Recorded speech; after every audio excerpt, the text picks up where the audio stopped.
You are listening to Historyman, a project of ekbarnes.com, where we walk in the footsteps of heroes and proclaim freedom reigns. On today's episode, we're with Aaron Kepley again from Rowan Museum Incorporated, and we're going to talk about Salisbury, North Carolina, and specifically our topic for the day is the Spanish and the Indians and the first written records of European interaction with the Indians.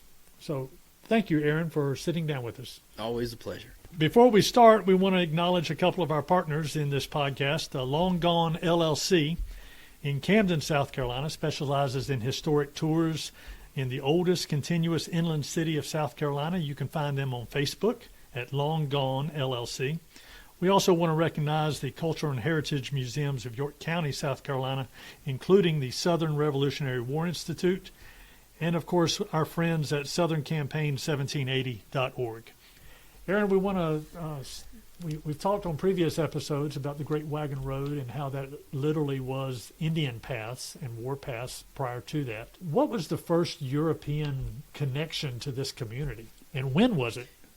Depends on exactly how you define this community, because if you go back to our founding in 1753 and how big the county was, technically we can take that back to the 1540s when Hernando de Soto came up through South Carolina into North Carolina. Okay. He didn't come to Salisbury, though. He came to a town called Jowara, which is near the mountains near Morganton, North Carolina today. And he stayed there for a while. And they know that he stayed there for a while because they found things like pig bones and things that Native Americans would not have had at that time in this area. Did he create a fort in Morganton? It wasn't Hernando de Soto. Okay. We'll get to the fort in a little bit. Okay, yeah. all right. De Soto then left, moved across the mountains, and went on to fight the different Mississippian chiefdoms and die in the Mississippi River and all that kind of stuff. And we go dark here in North Carolina in terms of Native American records for a period of about 20 years. In 1567, Juan Pardo makes his way out of Santa Elena, which is now, I believe, on the golf course at Parris Island.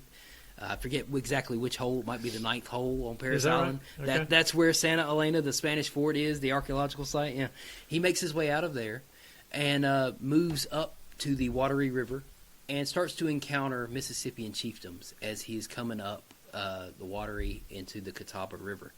And one of the first places he comes to and meets a big chiefdom is a town called Coffeytechekwe, or Canos, depending on which record. And I believe that's right near Camden, South Carolina.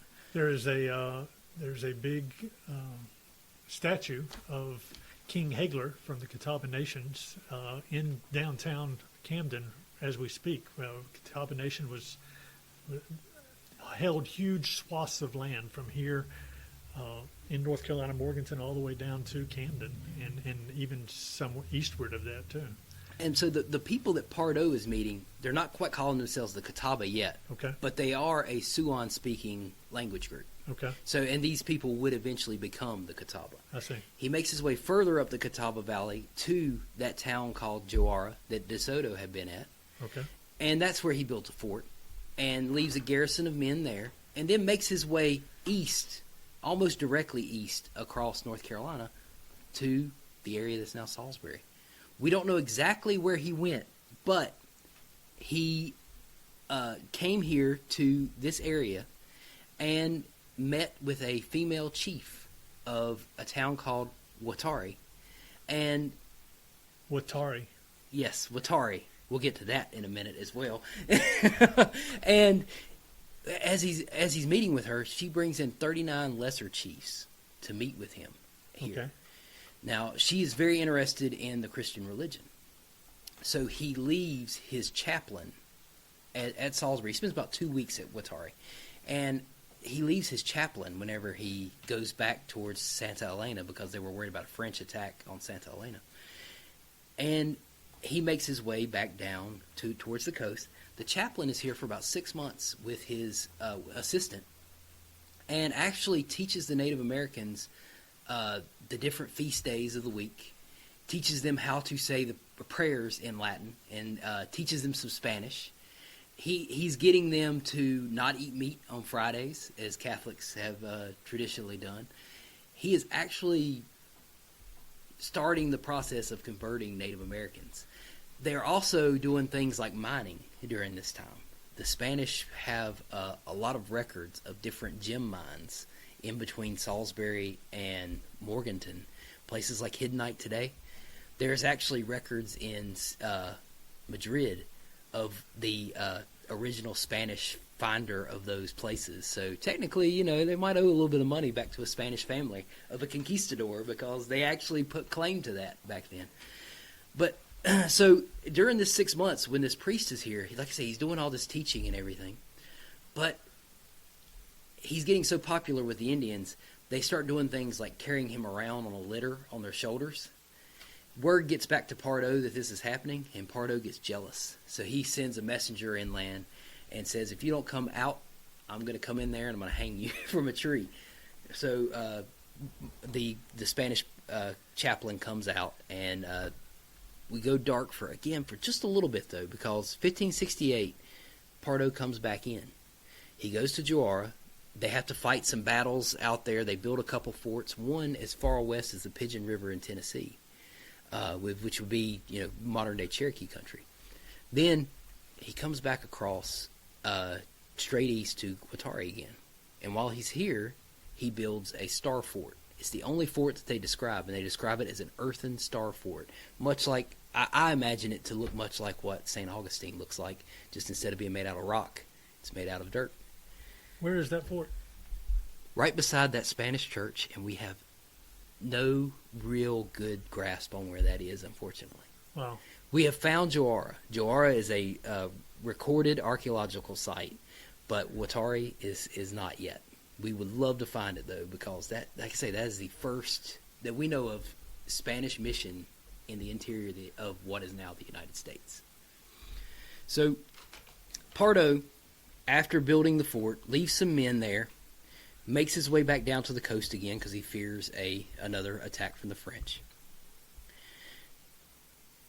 He leaves in February, I believe, and the soldiers start doing things like demanding food from the Native Americans and also taking liberties with Native American women, which is not very popular with the Native American men. So by May or June, a single soldier from Joara, which is the fort near Morganton, stumbles his way into Santa Elena. Every single Spanish fort that had been built, every single Spanish soldier except for him have been killed. It just, all the best archaeologists and historians could tell, it happened just bam, just like that. So it's like they rose up against them? They rose up against them all at once, put them all down. They left one survivor who came back to Santa Elena and said, never come back. That was the message. And so we go dark for a little while between 1568 and to the mid-1600s. And during that time period, we do know some things were happening because of recorded Native American conversations with Spanish. They're talking about places like Cofa de Cheque, the place near Camden gets mentioned. It's in decline. And, the Spanish don't really go in there to see it or anything, but they hear that it's in decline, it's not doing well. Joara is actually mentioned. Guattari is not mentioned again. Do we know what they attribute that to? Well, or can we just speculate that it might have been disease? It could be disease, but the first great epidemic that is recorded in the South is the smallpox epidemic of 1696 or 1698. Okay. And so, this is after all of this. And it seems like just different power is being shifted around in the backcountry. I see. And in the early 1600s, a lot of that can be attributed to the Native American slave trade. Really? People are, I guess you would call them at this point tribes, and not necessarily villages or confederations of villages, are like the Westos, who seem to be Erie Native Americans from New York, were defeated by the Iroquois and were forced to move south. And they had been used to trading beaver pelts with Europeans for guns and all that, European trade goods. So they come south, and we don't necessarily have the beaver, but we do have one thing that people around Jamestown and also the Sugar Islands won't, which is Native American slaves. So the Westo Native Americans start to make their way down into North Carolina, along with tribes like the Occaneechi, and they start to slave raid these Siouan-speaking people that live in the Piedmont of North Carolina. Jowara is heavily affected by this. It seems like they moved to near Salem, Winston-Salem, during this time period. The Sara Mountains is probably named after Jowara, the Jowara people, Sara. And Where are the Sour Mountains? Sara Mountains are near, they're in between Winston-Salem and Greensboro. Okay. Yeah, All so right. they moved from Morganton, which is pretty far to the west. They move up there, probably hoping that the mountains will kind of keep them safe. But they have so many issues, they end up moving down to Sherrall. And so Jowara, Sara, Sherrall. I got you. Yeah. And the Watari is not really mentioned, but we know that they were heavily impacted by this as well. Now, there are a few expeditions that come through that have spotty records that talk about some different villages, but really the one enlightening thing that comes back around is in 1701 when John Lawson comes through here. Comes up from South Carolina, which at that time was just Carolina, but he comes up and comes across. And as he is moving through South Carolina, though, he comes to near Camden, and he runs into a tribe that he calls the Watery. And that is the Guattari. They had recently moved to the area around Camden because of the great smallpox epidemic and the slaving that was happening. The smallpox epidemic started around Petersburg and came down what is now the I-85 corridor. And that would have hit Watari. It would have hit, the Catawba Nations that are around Charlotte and Rock Hill, and made its way on down into all these other areas. And with the slaving that was going on, the Watery had to get away. So they moved from their homeland on the Yadkin River down to the area around Camden, and they get the wrong river named after them, I guess you could say. Yeah, the Yadkin River should actually be the Wateree River. Wow. Yes. That is interesting.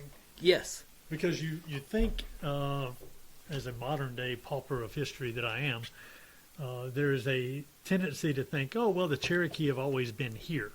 The Wateree have always been here. And you go on and on. The Iroquois have always been there in that one area up north. That's just not the way it is at all. Not at all. Not at all. They're moving. They're trying to survive when those geopolitics played into Indian life as well. You also have to look at things like soil exhaustion.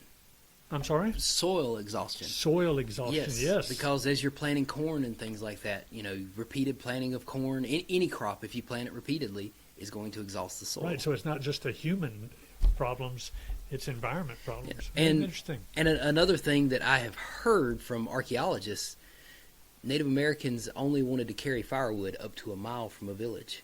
So if they cleaned out the woods of firewood from a mile around the village, in every direction, it was time to move to a different place.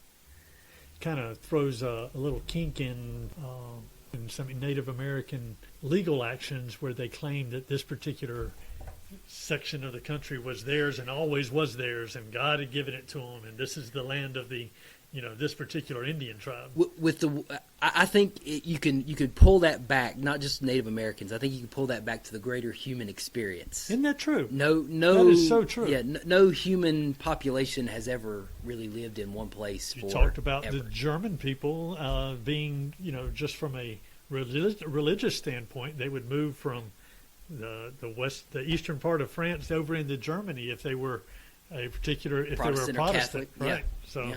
Isn't that interesting stuff? And one kind of to sum this all up, it's not too long after John Lawson that you start hearing the Esau, the Wateree, all these different tribes start to call themselves by another name, the Catawba.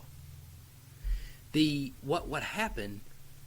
The reason why we have the tribes that we have today is largely due to the shattering of their societies that happened after European contact with Native American slaving, which happens first, the slave trade. And that is one reason why 85 is such a big corridor that it is today, is because of the Native American slave trade. And that Native American slave trade, you're talking, You're talking between Native American tribes. Well, they would trade between each other and then sell to the Europeans. I see. Okay. Yes, All yes. right. The end. I guess you have the buying going on. John Lawson actually witnesses this. I forgot to say this, but he actually witnesses this at the trading ford here at the Yadkin River.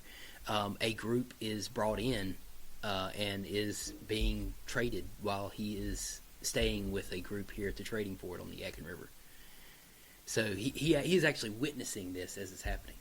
And by that point in the 1700s, it was getting more rare because African slave trade was picking up more. But it's still something, that Native Americans are still trying to trade to get European trade goods and things like that. And that was still a commodity. Boy, an interesting story. Yeah, so the Cherokee, the Catawba, all of the major tribes come about and in their locations largely due to slave trade, and then the shattering due to the slave trade, and also the shattering due to the smallpox epidemics.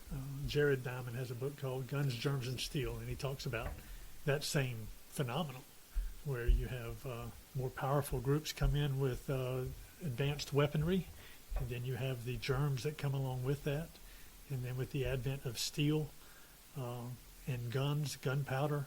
One thing that really shows that is the way Native American society changes from a chiefdom base, because especially around here with the Mississippian chiefdoms, which had a very powerful central figure. Okay. And he is owed loyalty, and he is owed corn. He controls the agriculture and stuff like that. Right. Well, whenever you need trade goods, you now need warriors who can go out and fight and control deer pelts, beaver pelts, whatever the commodity is that you are able to trade. It really weakens the power of these chiefdoms to the point that they regress back to the woodland period, where they're very decentralized, and these warriors and things like that have much more power than the chief, because the power is no longer derived from agriculture. The power is now derived from material goods. Tell our listeners a little bit about some of the things that you have coming up in the museum. Well, one thing that I have coming up on June 12th is an anniversary of the 240th Race to the Dan. COVID-19 kind of made it to where we couldn't celebrate the actual anniversary, which is, I believe, early February of 1781 is when Greene and Cornwallis actually came through Salisbury in their famous chase after cowpens that ended at Guilford Courthouse. So we decided we would try to have something in June, and looks like we're actually going to be able to open it up and do what we want to do. And there will be all of the reenactor units that were at Camden, I've been told, are going to be at my event at the Old Stone House in Granite Quarry on June 12th.